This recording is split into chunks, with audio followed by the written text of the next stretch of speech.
O my good night, so beautiful, so wonderful. আমার স্ক্রিনের মধ্যে দেখো, আমার একটা ভিডিওর মাধ্যমে 92 সেন্ট ইনকাম হয়ে গেছে। ফেসবুক আমাকে এতটুকু ভালোবাসা দিয়েছে, আর লোকে সাথে সাথে আমার অনেক ফ্রেন্ড ফলোয়ার আমাকে ভালোবাসা দেওয়ার কারণে, আমার ভিউ হওয়ার কারণে আমার ফেসবুক থেকে আমার 92 সেন্ট ইনকাম হয়ে গেছে।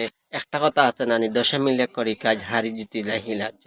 কারণ 10 জনে যদি ভালোবাসা দেয় অবশ্যই সফলতা পাবো, আর একজনে যদি ভালোবাসা দেয় কখনো পাবো না। কারণ 10 জনের সাথে মিলেমিশে থাকতে হবে, একজনের সাথে থাকলে হবে না।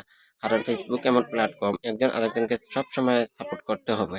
সাপোর্ট করলে সাপোর্ট পাবেন ইনশাআল্লাহ। কারণ ফেসবুকের ভালোবাসা আমি আপনি সবাই বুঝতে পারবেন। কারণ ফেসবুক থেকে ইনকাম করা খুব সহজ, নাইলে খুব কঠিন। কিন্তু কিছু সময় দিতে হবে ফেসবুককে, কিছু সময় ভিডিও আপলোড করতে হবে নিয়মিত। ফেসবুকে কাজ করতে হইব, কি পরিমাণ কিলা কাজ করলে ফেসবুকে বলা হয় তা সঠিক নিয়মে চলতে হবে। তাই আমরা আপনি সবাই মিলে সুন্দরভাবে একজন আরেকজনকে সাপোর্ট করি। আর আমার মতো সবসময় আপনারাও ইনকাম করেন, দোয়া করি। Love you Facebook.